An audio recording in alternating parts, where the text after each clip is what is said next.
Tonight, on First at 9 this Tuesday, the 18th of March 2025. First things first, government's top priority is public well-being and economic stability. Everything else comes second, says Cabinet spokesperson. Ongoing strikes. Health sector strikes continue as government fails to provide solutions. Health Minister condemns union actions, accusing trade unions of holding patients hostage. Fertilizer scandal. Government official has misappropriated 2.9 million rupees from funds allocated for farmers, reveals Deputy Minister of Agriculture. Rescue and repatriation. 14 Sri Lankans forcibly employed in cybercrime centres in Myanmar successfully rescued. Chilo Dairy, Sri Lankawama Kiren Perata. Obe Vishwasi dinu Sensodyne, then Langamati pharmacy in Labagata hacker. Kanta parisang karagattot? Api parisang. ඉතින් මොකටද නිකන් නාගන්නේ? ස්වදේශී කොහොඹ lemongrass අද කාලෙට freshම විසඳුම. From Derana, this is Derana First at 9. Live from Studio 24 in Colombo. Good evening and welcome to First at 9, brought to you by Sri Lanka's most trusted news source, Derana. I am Tarindu Mahendra, joining you live with the latest in Sri Lanka and around the world. Now, in your top story tonight, the Joint Federation of Paraprofessionals, together with the Paramedical Services Joint Front, continued an island-wide strike action at all government hospitals today. Patients across Sri Lanka were greatly inconvenienced owing to the trade union action. Meanwhile, Minister of Health and Mass Media Dr. Nalinda Jayatissa condemned the strike action, calling it unfair. The Federation of Health Professionals launched a token strike at 8 a.m. today in protest of the government's failure to fulfill the promises issued during discussions regarding the decision to reduce the allowances of paramedical professionals through its maiden budget. Accordingly, 16 medical professionals bodies, including the Government Medical Laboratory Technologists Association, the Government Radiological Technologists Association, and the All Ceylon Government Pharmacists Association, which are affiliated with the Joint Federation of Paramedic Professionals, as well as the Sri Lanka Public Health Inspectors Association, Government Dental Technicians Association, Family Health Service Officers Association, which are affiliated with the Paramedical Services Joint Front, joined the strike action. However, some doctors, nurses and junior medical staff did not support the token strike. Nevertheless, medical services at government hospitals island-wide, including at the National Hospital Colombo, were disrupted owing to the strike action inconveniencing patients.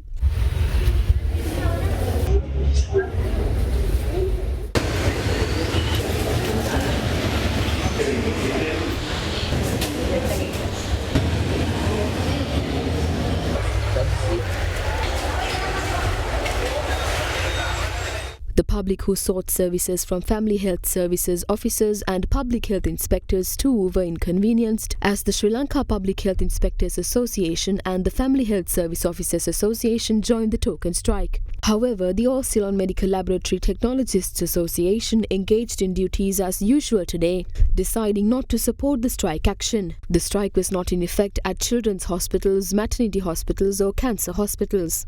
Health professionals engaged in the strike action, claiming that no solutions were provided to address their issues despite discussions with relevant officials. Nurses and doctors are facing this crisis. We have commenced discussions with all relevant associations on what measures will be taken in the near future. None of these issues were created by this government alone, nor should they take sole responsibility for them. This government should not be held responsible for the amount of funds allocated for salary increments.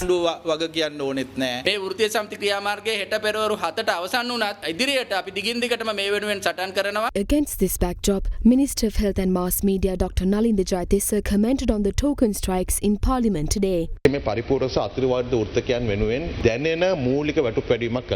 We have implemented salary increments for paramedical professionals by a significant amount. A grade 3 professional within the sector was only paid a basic salary salary of 32,080 rupees even after all the measures taken by every government before us. This amount is increased by 22,040 rupees to 54,120 rupees through our budget. Overtime payments, holiday incentives also increased in line with this basic salary. A person's basic salary is considered even when obtaining a loan. Therefore, we have proposed salary increments by a significant amount. All paramedical professionals have not collectively launched this strike. If tax-paying senior citizens who consult doctors as outpatients are unable to obtain necessary medication from pharmacies, it is a great injustice to them. Their salaries are paid out of taxes. They are not aware of how much taxes they pay. If they launch such strike action motivated by political agendas with the aim of putting the government in a difficult situation in a backdrop where we have provided a significant salary increment, I believe it is not fair.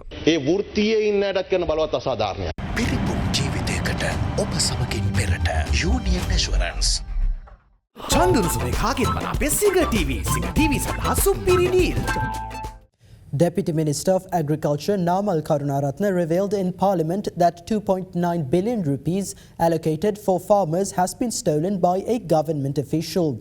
He made this statement during the committee stage debate on the 2025 budget today. Meanwhile, the Minister of Sports expenditures were also debated in Parliament. This government has decided to provide 25,000 rupees per hectare. However, a considerable number of farmers in the country have yet to receive this money. This issue is currently under investigation. According to the information we have received, in the Anuradhapura district alone, funds allocated for 155 farmers amounting to 2.9 million 34,310 rupees have been misappropriated. We have concrete proof of this. A female official has been arrested in connection with this matter. Although the money was meant to be transferred to the farmers' accounts, it was instead deposited into various miscellaneous accounts. Regarding Sri Lanka cricket, I have consistently stated that the election for the board of Sri Lanka cricket has been scheduled for the 31st of this month. Minister Handulnetti is a former chairman of the COP committee. We respect him and we believe that no one can deceive him. However, I fear that in an attempt to win the SLC election and gain indirect support from the government, Minister Handulnetti may have been sacrificed. A cricket stadium has been proposed to build in Pamburana. I urge you to think carefully before associating with such a corrupt group. They may use this as an opportunity for election publicity, but our agenda is different. That is not the issue.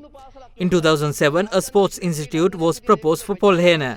I have no involvement with SLC using that for promotional purposes. We are advocating for a sports institute where athletes from the south can train for cricket.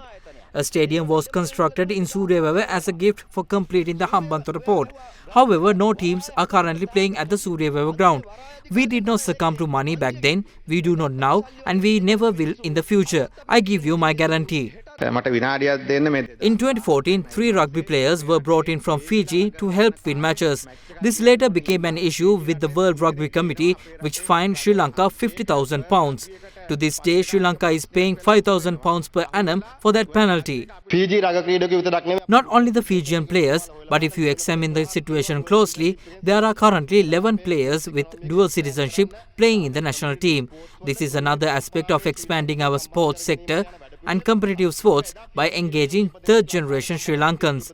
Yes, a few Fijian players with Sri Lankan ancestry came to Sri Lanka. However, it was a minister from your government who was a union leader at the time who filed the complaint. That fine was something we brought upon ourselves. I believe this is a historic moment in Parliament and for the sports sector of the country. I think this is the first time an Olympian is addressing Parliament. Additionally, I would like to remind everyone that during Namal Rajapaksa's tenure as minister, gyms were built using shipping containers. These gyms are no longer where they were originally constructed. I believe the money spent on that was wasted and we must investigate this further moving forward. මම කිසිසේත්ම මේ ඇති වී ඇති තත්වයට මේ NPP රජය වග යුතුයි කියලා මොහොතකටවත් කියන්නේ නැහැ. Even for a moment, I will not blame the NPP for the current state of the country. I sympathize with you. Both the income and expenditure in this budget are impractical. We must prepare the public to face this reality. A severe crisis is imminent and I cannot even fathom the depth of it at this moment. We need a localized, creative solution to address this crisis. In your manifesto, you have outlined how you plan to support the SME sectors in the country. As far as I know, out of 300,000 entrepreneurs, 280,000 will face extreme hardship by the end of this month due to the Parate law. If no action is taken, you will lose a significant portion of the expected tax revenue. These entrepreneurs form the backbone of our economy. In the upcoming local government elections, we must secure victorious in several regions to support these businesses. We must bring entrepreneurship to the villages, enable them to generate capital through our plans and prepare them for the challenges ahead. You can also support us.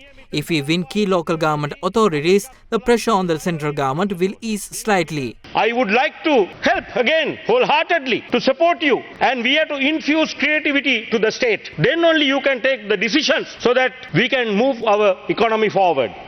The Aswesuma welfare program is to be amended in accordance with the proposals of the 2025 budget.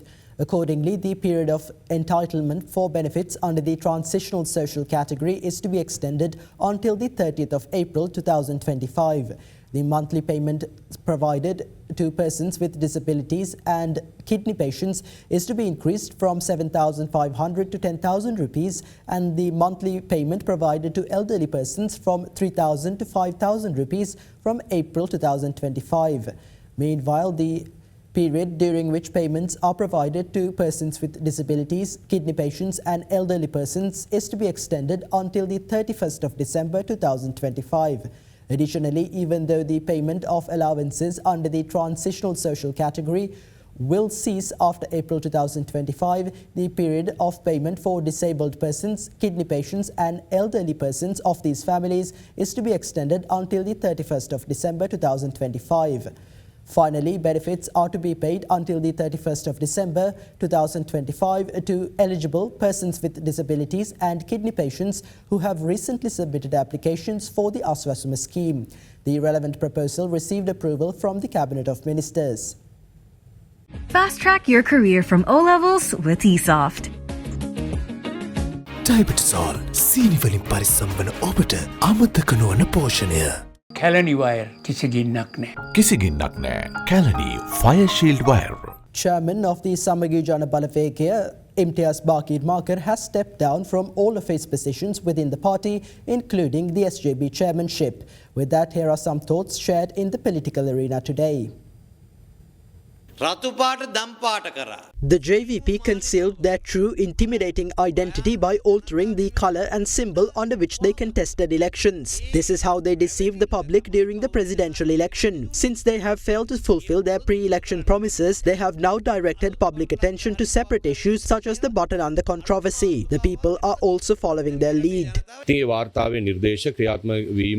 is imperative that the recommendations mentioned in the Presidential Commission report on Batalanda be implemented according to the rule of law. We believe that each of these recommendations will be implemented. The government is now speaking of the Batalanda controversy, but we feel heartbroken because our people were murdered by the JVP then. MP KD Lal Kanta acknowledged that the JVP killed a few people. Pay close attention to this video.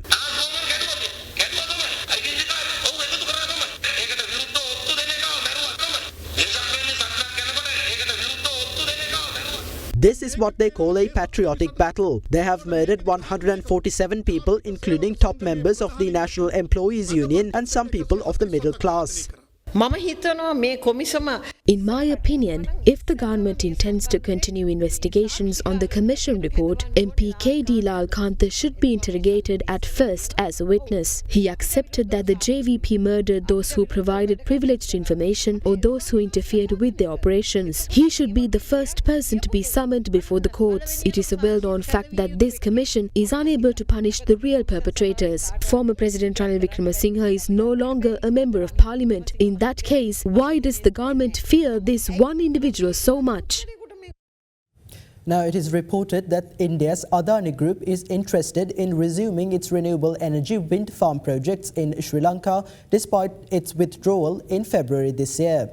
Meanwhile, the fundamental rights petitions filed before the Supreme Court against the cabinet approval granted to Adani Green Energy for the wind power project in Mannar were withdrawn today after the Attorney General officially informed the court of Adani's withdrawal from the project. The fundamental rights petitions filed before the Supreme Court against the cabinet approval granted to India's Adani Green Energy for a wind power project in Vedithalathiu Manor were withdrawn today. They were withdrawn by the petitioners, including the Centre for Environmental Justice, following the Attorney General informing the court through a motion today that Adani Green Energy had officially withdrawn from the relevant project. In the meantime, Indian newspaper The Hindu reported that it had been informed that despite the withdrawal, the Adani Group is still keen to recommence Adani Green Energy's $1 billion renewable energy farm projects at Mana and Punarin. According to The Hindu, around 7 cents per kilowatt hour has been tentatively suggested as the price per unit during the latest negotiations between Sri Lanka and Adani on the 20-year power purchase agreement for the project. Sri Lanka had earlier asked for 5 to 6 cents per kilowatt hour compared to the originally proposed 8.26 cents. The Hindu also claimed that work on the project could recommence as early as June and that the Indian government is also in favour of the project going ahead. Meanwhile, during the cabinet briefing today, cabinet spokesperson Dr. Nalinda Jayatissa addressed the matter. ඒ සමාගමත් එක්ක යන්න හැකිල cabinet decision එකක් නෙවෙයි තිබෙන්නේ decision එක තිබුණේම මිල ගණන් සම්බන්ධයෙන් අපිට එකඟ විය හැකි මිල ගණන් කවුරු හෝ ඉදිරිපත් කරනවා නම් ඒ ගැන සාකච්ඡා කරන්න පුළුවන් පරිශක්ති අමාත්‍යාංශයත් ඒ ගැන කැබිනට් එකට වාර්තා කළේ නැහැ ඒක නිසා ඒ සම්බන්ධයෙන් මට කියන්න බෑ නමුත් අපි ඉන්නේ උපරිම සාධාරණයක් රටට වෙන හැටියට මිල සම්බන්ධයෙන් negotiate කරන්න. President Anura Dissanayake reiterated government's commitment to implementing decisive steps to eliminate organised crime and drug abuse as well as introducing new legislation. The President made these remarks during a discussion held today at the Presidential Secretariat with the police chiefs of the Western Province. He emphasised that maintaining the rule of law is a key responsibility of the police department. The President further stated that a just society cannot be established in the country without ensuring the supremacy of the rule of law. 14 Sri Lankans who had been trafficked and forcibly employed in cybercrime centres in Miyawadi, Myanmar have been successfully rescued and are scheduled to be repatriated to Sri Lanka today. The rescue was facilitated by the Ministry of Foreign Affairs, Foreign Employment and Tourism in coordination with Sri Lankan embassies in Myanmar and Thailand and with the support of the governments of Myanmar and Thailand.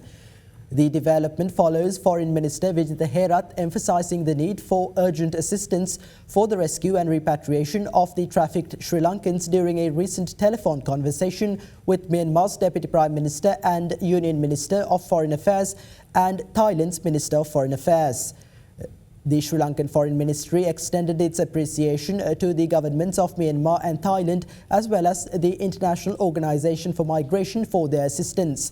The ministry further advised Sri Lankans to strictly adhere to government-approved procedures and verify foreign employment opportunities with the Sri Lanka Bureau for Foreign Employment before securing foreign employment.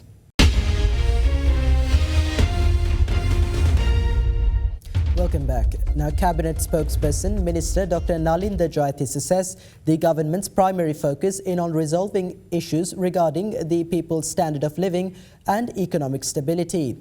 Addressing the Cabinet briefing today, Minister Dr. Jayatissa also asserted that government will take swift action to locate and apprehend IGP Deshabandhu Tennakon as well as on the Batalanda Commission report. දැන් IMF එකෙන් තහනම් කර රජයේ රැකියා ලබා දීමද ඔබතුමාලා තීරණය අරන් තියෙනවා අත්‍යවශ්‍ය සේවා සඳහා බඳවා ගැනීමක් කරන්න. මෙහෙම බඳවා ගැනීම කරොත් මොන ක්‍රමවේදයේ යටතේද මේ බඳවා ගැනීම කරන්න සහ ඔවුන්ට වැටුප් ගෙවීමේදී IMF ප්‍රතිපාදන නැවත අවහිර වීමකට සිදු වෙනව නේද? We will recruit new employees as per government's requirements and available vacancies. There is no issue regarding that. The IMF's intention is to increase the government's revenue and manage the government's expenditure. We have currently implemented a systematic procedure to recruit employees as per the available vacancies. Accordingly, 15,921 new recruitments have been approved in line with the available vacancies. There are no issues regarding the matter. We are offering it. We intend to fill those vacancies.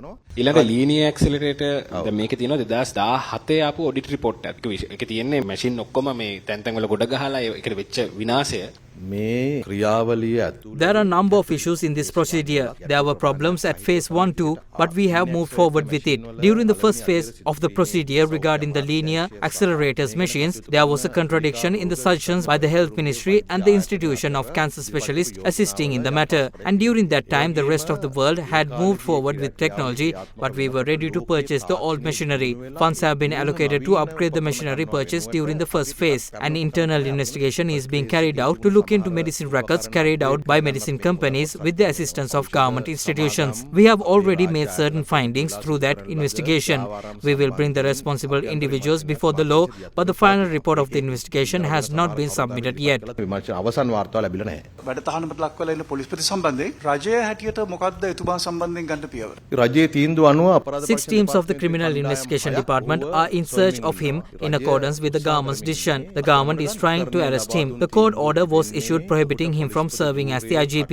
That is not a suspension of duties. I can say that the law is being enforced for everyone equally and fairly on behalf of the government. A valuable order was issued by the appeals court yesterday, not just to apprehend him, but also to enforce the law against individuals who are providing him shelter. වත් නීති ක්‍රියාත්මක කරන්න පුළුවන්. ප්‍රශ්නේ තියෙන්නේ දැන් මේ අත්තරංගුඩ ගන්න නැත්නම් ආණ්ඩුවත් එක්ක මොකක් කර වෙන ඩීල් එකක් තියෙනවද? එහෙම නැත්නම් පොලිසිය තමන්ගේ පාලනයෙන් බැහැරවද කටයුතු කරන්නේ? කියන්නේ පොලිස්පතිලාට වෙන වෙන කණ්ඩායම් වලට ඕන විදිහට. පොලිසිය උපරිමයෙන් කටයුතු කරමින් ඉන්න බවට කියන්නට පුළුවන්. ඒක ගැලවෙන්න බෑ. නීති හා සාමය අමාත්‍යාංශය ඔහුගේ වැඩතහනම් කිරීම සම්බන්ධයෙන් ලිපියක් සකස් කරලා ඒක විනය බලධාරියා වෙච්ච ජනාධිපති ලේකම්වරයාට යවලා තියෙනවා කියලා. එහෙම වාර්තාවක් තියෙනවද ඔබතුමා සතුව? මට ඒ ගැන මේ වෙලාවේ කියන්න බෑ. ඒ කටයුතු අවසන් වුණාට පස්සේදී ඒක දැනුම් දේවි ඔබට. පටලන්ද වාර්තාව මේ වෙනකොට කරලියට අවිල්ලා තියෙනවා. රනිල් වික්‍රමසිංහ මහත්මයාගේ ප්‍රජාහිතය හොසි කරන්න ඔබතුමාලා පියවරක් ගන්නවාද? මේ සම්බන්ධයෙන් අපි කරන කටයුතු පිළිබඳව පාර්ලිමේන්තුවේ අපි ප්‍රකාශයට පත් කළා. පළවෙනි එක තමයි Ranil We have stated the measures we will be taking in that regard at the Parliament. First of all, at the interview, Ranil Wickremesinghe stated that the report has not been tabled in Parliament. We have tabled it now. We will appoint a committee in the coming days to examine and submit recommendations in accordance with the content of the report. And we will also be sending this to the Attorney General. Then along with the suggestions, we will present it to the court to take further legal actions. It has only been 4 months since the new government took office.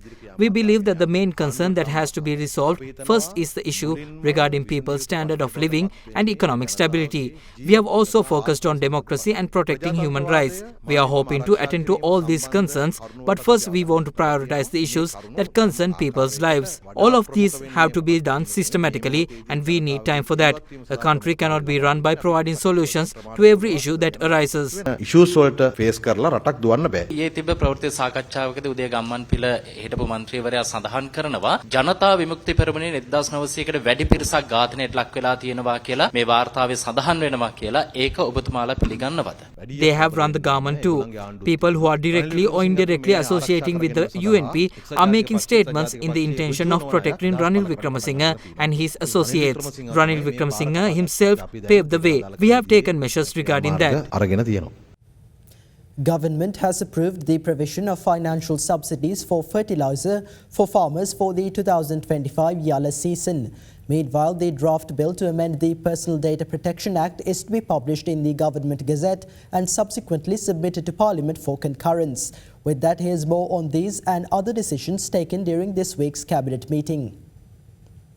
Sri Lanka is to establish a National Tariff Policy Committee under a Deputy Secretary of the Treasury. Terms of reference for the proposed functions of the National Tariff Policy Committee have been prepared by the Minister of Finance, Planning and Economic Development. Meanwhile, the contract for the procurement of 6,000 vials of 40 mg tenecteplase injections, a vaccine used to prevent the death of patients who have suffered cardiac arrests, is to be awarded to Sri Lanka's Life Cell Interventions Private Limited. The vaccine is being manufactured by India's Geneva Biopharmaceuticals Limited. In the meantime, a procurement process is to be initiated to select appropriate consultants to implement the activities of the Asian Development Bank funded Electricity Sector Strengthening and Renewable Power Consolidation Project to strengthen and modernize the transmission network of the Lanka Electricity Company Private Limited. The project entails obtaining an electricity supply from the Ceylon Electricity Board through a grid substation in Kalaniya, introducing a 33 kilowatt electricity supply to strengthen the medium voltage voltage network of the Kalaniya, Negombo and Kotte Negombo areas,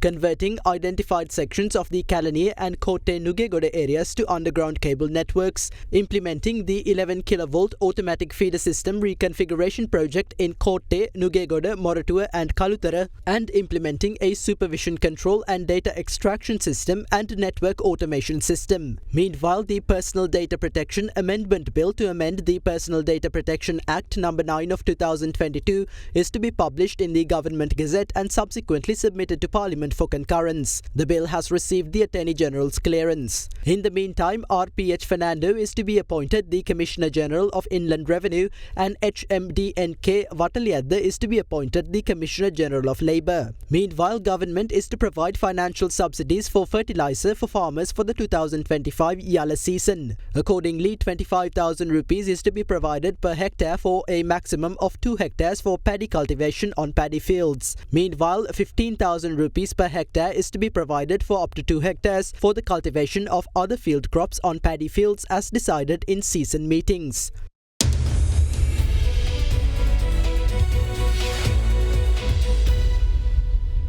The Colombo bourse once again closed in negative territory today as a result of price losses in counters such as Selinco Holdings, Commercial Bank and Hatton National Bank. The broader all-share price index closed 1.63% lower at 15,364.16 points, while the S&P SL20 fell by 1.64% to close at 4,586.27 points. Market turnover crossed 1.7 billion rupees. The banking sector was the top contributor to market turnover, while the capital goods sector was the second highest contributor. Foreign investors closed as net sellers, offloading shares worth 50 million rupees. And with that, here's a look at the rupee exchange rates for the day.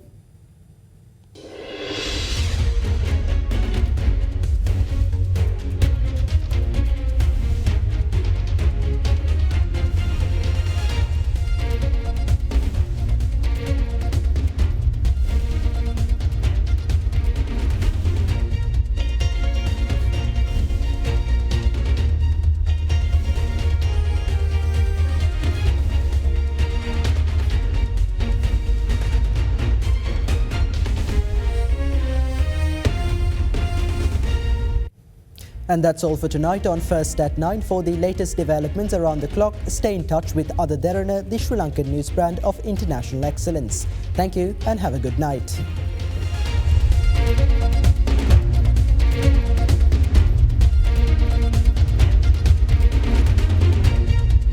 For news and information you can trust 24 hours a day, visit adaderana.lk.